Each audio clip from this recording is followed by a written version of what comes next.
Okay, Bang, nandito ka sa Wheel of Fortune.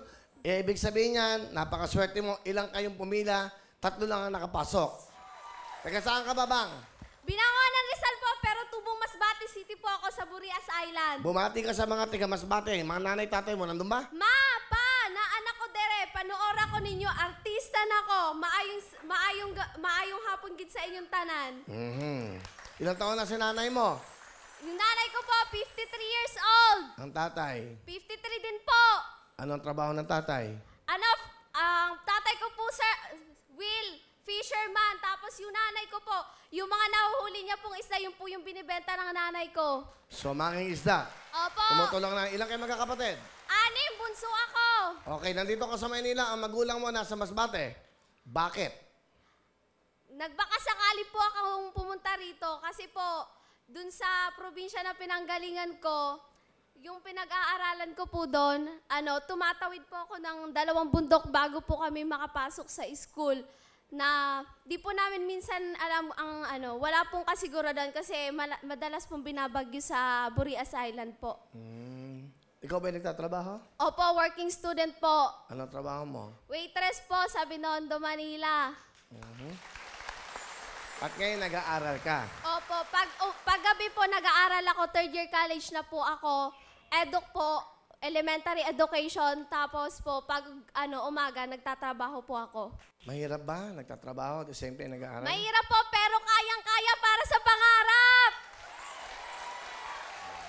Para sa pangarap.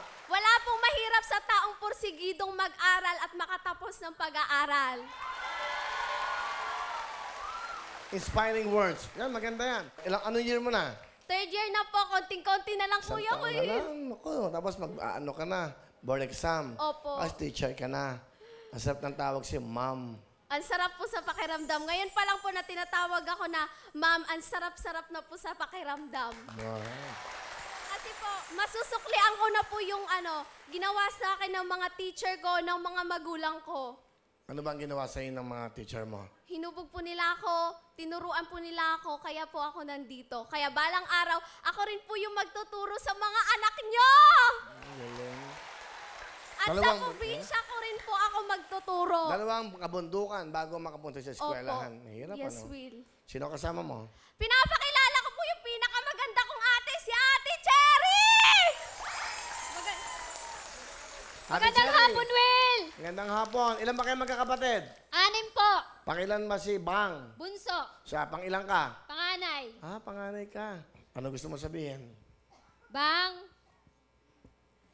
kahit anong hirap na pinagdaanan natin, sana matupad mo yung pangarap mo. Huwag kang mag-alala, nandito lang kayo mga kapatid mo. Si nanay at saka si tatay palaging nandyan.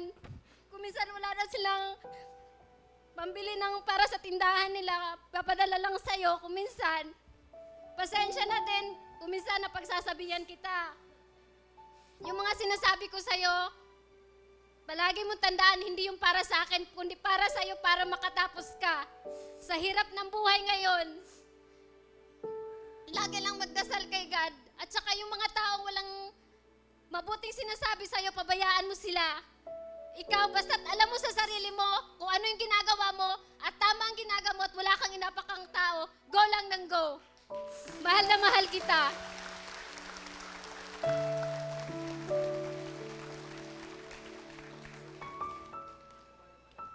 Te,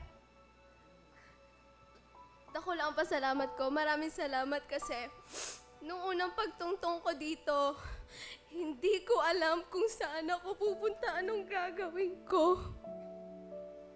Pero nandyan ka para gabayan ako. Sa mga desisyon na gagawin ko, lagi ka nandyan para suportahan ako. Kahit alam kong makulit ako, nahihirapan ka sa buhay, pero nandyan ka pa rin para tumulong. Salamat! Dahil kahit sobrang hirap ng buhay, pinipilit mo pa rin maging matatag para sa atin. Pinipilit mong makatulong kahit nahihirapan na tayo. Salamat, mahal na mahal din kita.